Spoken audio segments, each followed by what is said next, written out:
Hello everyone, back to you in today's first video, doing weekend forecast for today's first video. So as always on a Saturday, we're having a detailed look at the weather for the weekend, or as detailed as we can, because there's a lot of uncertainty about this coming week now. We're certainly going to get some colder air moving in from the east through the early part of the week up to Wednesday. Fairly straightforward in terms of what's happening. The uncertainty is for the second half of the week, Thursday, Friday, through to next weekend. We're having a big wobble in the model output this morning in terms of the longevity of this colder weather. So most of the model guidance now is suggesting less cold air moving in from the south at the end of this coming week. But I don't think it's a completely done deal. And we'll talk a bit more about it in today's second video, which will be coming up this afternoon. But I'm going to attempt to do weekend forecast anyway, based on the current model guidance. But do expect changes to this, particularly in relation to weather from the middle of the week through to next weekend. So I'll get on with that for you very shortly, just to say that the websites using for the weekend forecast is coming from theweatherout.com and weathercentral.de. You can find both of those links to both of those websites on the links page at Gaz Office and in the description at YouTube. Coming up later, we'll have your week to 10 day video update as usual, and tonight we've got the CFS 6 months look ahead as well. So I'll get on with it. I'm going to start off with radar picture, but we won't be looking at this for too long because there's nothing really going on. It's a completely dry day across the UK, so we'll move on very quickly from that. And the reason it's completely dry is our high pressure is in control. And as we've been flagging up in the updates over the past week or so, this high pressure is moving up to Scandinavia. This is turning the wind into a southeasterly direction. So we're losing all of that gloom that we had yesterday from the moist, damp southerly winds. We're replacing it with a drier airstream from off the continent, but also a rather cooler airstream as well. So as it's brightening up, more sunshine, yes, but temperatures are lowering. So through the rest of today, it's basically a case of watching that cloud melt away across the country with increasing amounts of sunshine moving in from the south and the southeast. Going to be a dry day, as I say. Most places, all places, should be dry today. Temperatures still a little bit above average, actually, at around 8 to 12 degrees, but it does feel cooler than it has. There is a definite chill to the air. Overnight tonight, the high pressure continues to inflate over Scandinavia up to 1,045 millibars and still bringing in most southeasterly winds. So we're going to find clear spells across many parts of the country. All places should again be dry tonight. Down in the southeast, there will be a little bit more breeze, so temperatures will hold up there. But through central and northern parts of the country with light winds, it's going to be a cold night. Temperatures will go down close to freezing, widespread frost setting in across many central northern areas. Probably staying frost-free down in the south and the southeast because there'll be too much breeze around for that. Sunday sees a high pressure really in control over Scandinavia. There's those easterly winds moving in around the side of that high pressure, bringing the air in from eastern and northern Europe, so it will be feeling colder tomorrow. But again, there will be lots of sunny spells. It's going to be a mainly dry day. Bags of sunshine coming up through most of the day across the country. A little bit more cloud by the end of the afternoon. Could just produce a few rain showers down the east coast. They'll be mostly light and very scattered. You'll be unlucky to get one of those. The bulk of the country will stay dry tomorrow. Temperatures, they're going to be a little bit cooler than today, so down to around average really at around 7 to 11 degrees. That's about where you'd expect the temperatures to be in the middle of November. And then we go through into Monday. I'm just going to get Monday's chart up for you. So let's just flip that over. And that's a chart for Monday. And we find that, again, we've got the high pressure over Scandinavia. It's starting to push a little bit more towards the north of Scotland, trying to get itself over towards Iceland and Greenland. And again, we've got those winds pulling in from the east. Now, they're going to bring colder air into the country on Monday. So temperatures will be pretty much down into single digits across most places. Lots of dry weather for northern, western parts of the country, but in the south and the east, we're going to find more in way of cloud being dragged in with those easterly winds, and they will be bringing in increasing numbers of showers, I think, down that eastern coastal area through the course of Monday afternoon. We're talking about rain showers here. There shouldn't be anything wintry happening on Monday because the air won't be cold enough for that. Generally, temperatures ranging from around 5 to 10 degrees Celsius at the very best. Most places are down into single digits. And then that's the chart for Tuesday. So again, high pressure is dominating.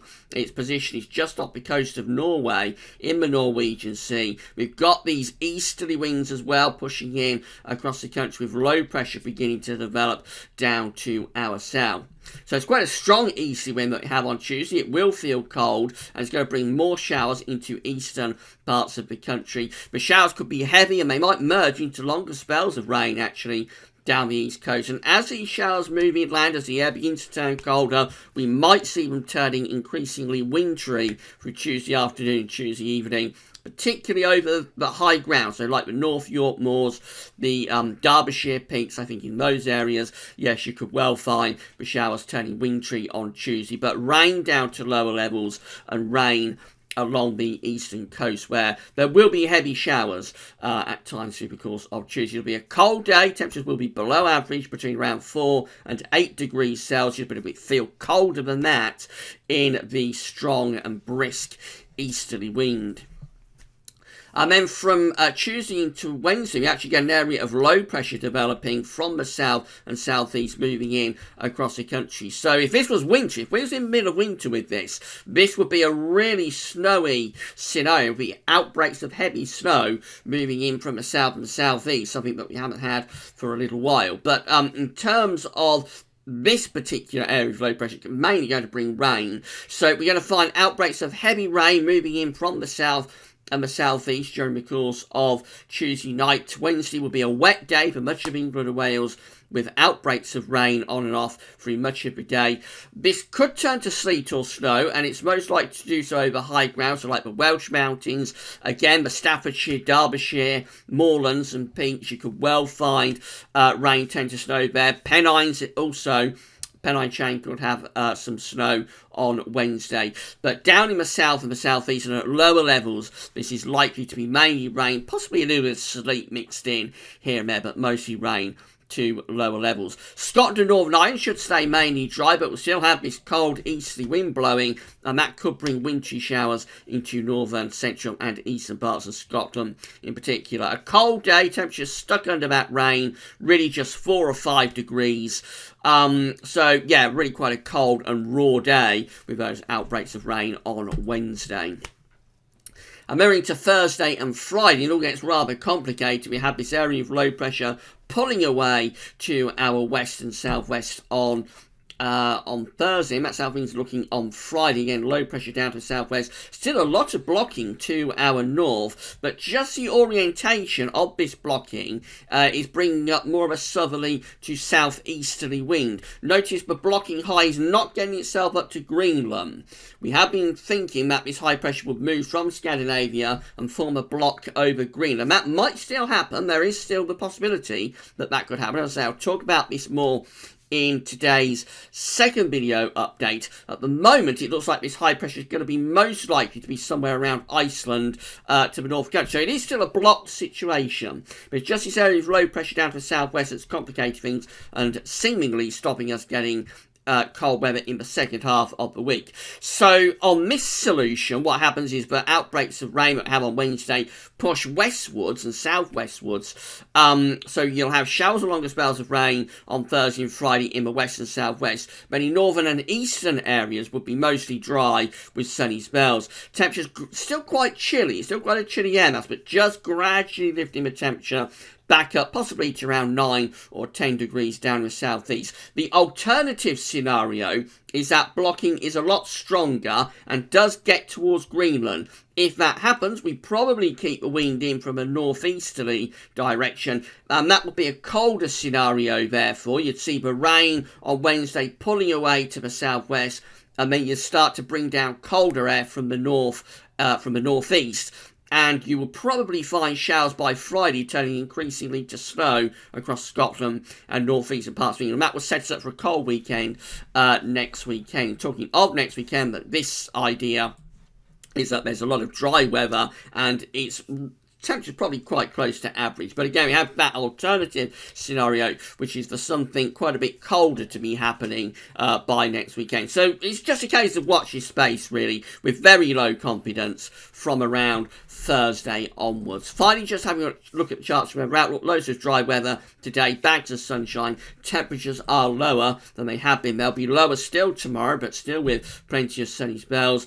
And then we go through into Monday, and we find showers moving on to the eastern side of the country with a cold easterly wind setting in. The showers mostly of rain, but by the time we get through to Tuesday, they might turn wintry over high ground such as the North York Moors. Wednesday looks like a particularly cold, wet and thoroughly miserable day for England and Wales. Again, there is a risk of hill snow over the Welsh mountains, over the Derbyshire, Staffordshire moorlands, over Pennines. You could definitely get some snow on Wednesday, down to low levels, and further south and southeast, just cold, wet and miserable. And then we get through into Thursday and Friday, and the rain and showers pulling out to the west. Temperatures starting to recover back closer to average. Remember, there is the possibility that cold air could prove more stubborn and actually become colder as we get through to the end of this coming week and next weekend. We'll have to watch your space on that. More in today's second video update. So, in summary, we're turning things colder as expected. We're setting up the easterly wind. Temperatures will be lowering from now through to the early part of next week. Starting off with lots of dry weather, showers increasingly moving on to the eastern side through the course of Monday and Tuesday. Wednesday, a cold, wet, miserable day with heavy rain for much of England and Wales. There is a risk of hill snow with that. And then the rain pulling away to the west and southwest through Thursday and Friday, and probably turning a little bit less cold, but don't rule out the chance that cold air could prove more stubborn, and it may get even colder as we go through into the end of next week. That's a low risk chance, but it can't be discounted. Right, come back this afternoon when I will talk you through what's happening in terms of the week to 10 day output and what's going on there.